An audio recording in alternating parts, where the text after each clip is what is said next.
Hello everyone, welcome back. In this video, we'll see task 5 in lab 4. Okay, here we'll test high availability of the application tier. So in this task, we will test the high availability configuration of our application, by terminating one of the Amazon EC2 instances. So let's go back to the EC2 management console.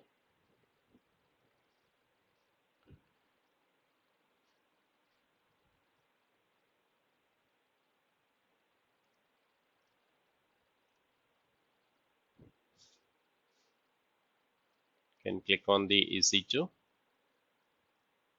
and click on the instances.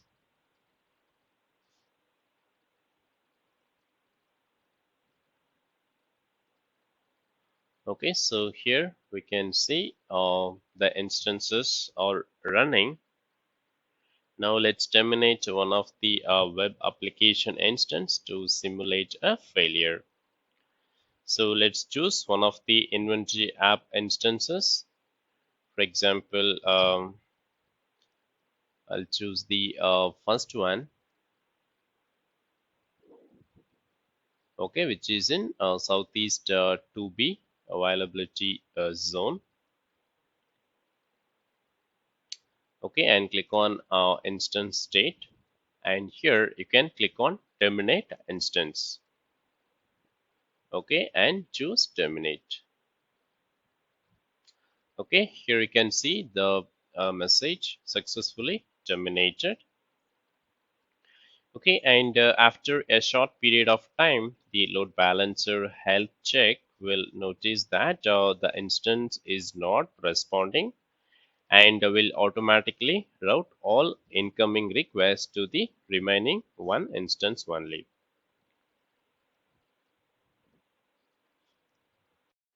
Okay, now I'm switching back to this inventory, this web page. As you know, we have disabled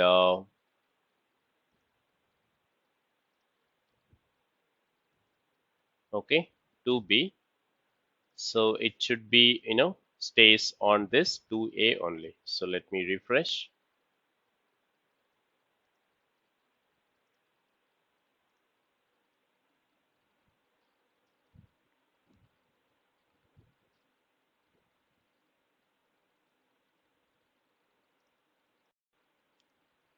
So after a few minutes, the auto scaling also detect that the instance failure, because we configured the auto scaling to keep two instances running.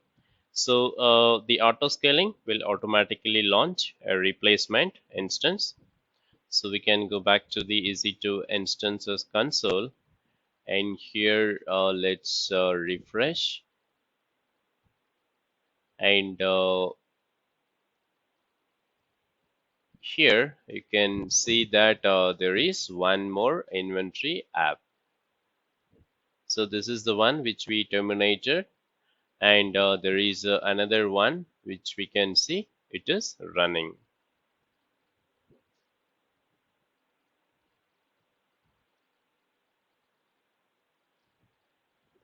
Okay, but still it is the status check not completed. As you can see, it is initializing under the status check.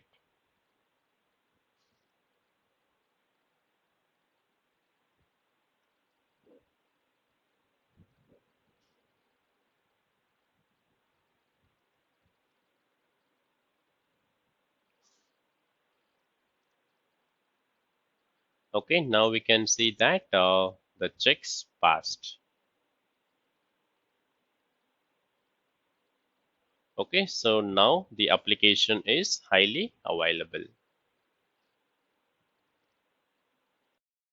Okay, now we can just go back to the inventory page, and let's refresh to see the availability zone.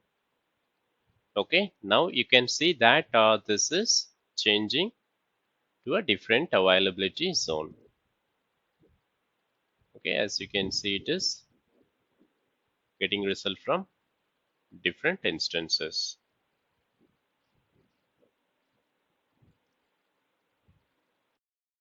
Okay, so next in task 6, we'll configure high availability for the database tier. So in the previous task, we have verified that the application tier was highly available. And however, the Amazon Aurora database is still operating from only one database instance. So let's configure the database to run across multiple availability zone. So let me go back to the AWS Management Console, and here I can type ODS.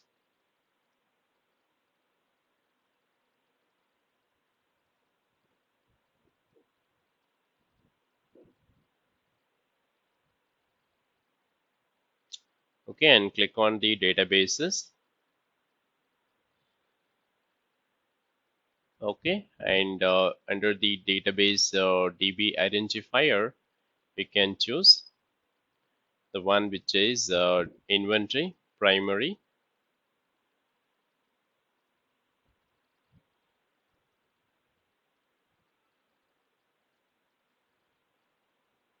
Okay, and here you can see the region and AZ.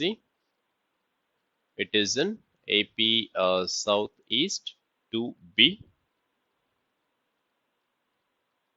So this is the availability zone or the primary, located.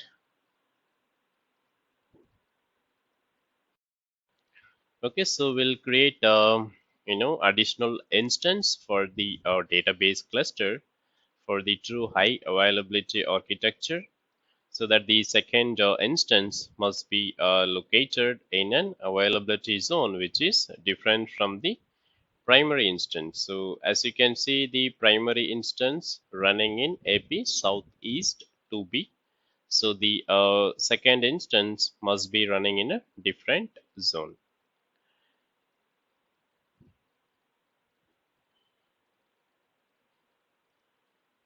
Okay, let's select the inventory cluster, and we can, click on the action, and here we can add reader.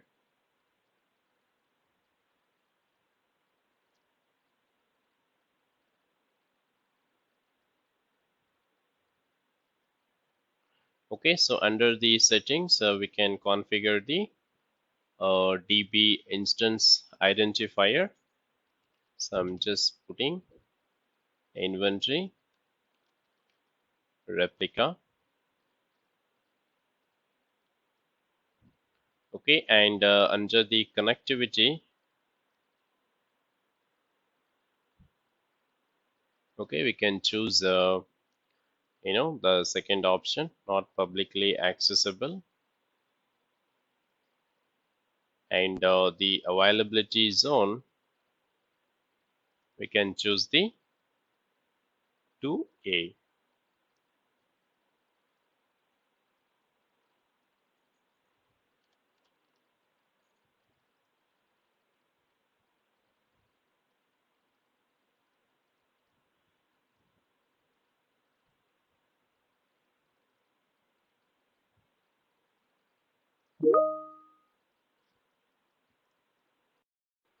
Okay, as you can see, it is in 2B. So here we will be choosing 2A, and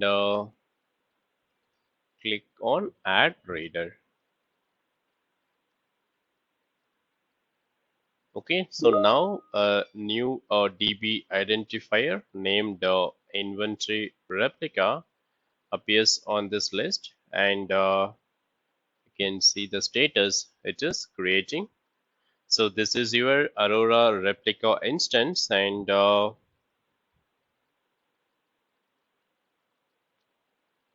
let's continue to the next task and let it create. Okay, so when this Aurora replica finishes launching, your database, deployed in a highly available configuration across multiple availability zone. But this doesn't mean that the database is distributed across multiple instances. While both the primary DB instance and the Aurora replica access the same shared storage, so only the primary DB instance can be used for write, and the Aurora replica will have two main purposes. So you can issue queries to them to scale the read operations for your application, and we typically do so by connecting to the reader endpoint of the cluster. So that way, Aurora can spread the load for read-only connections across as many Aurora replica. So these Aurora replicas also help to increase availability.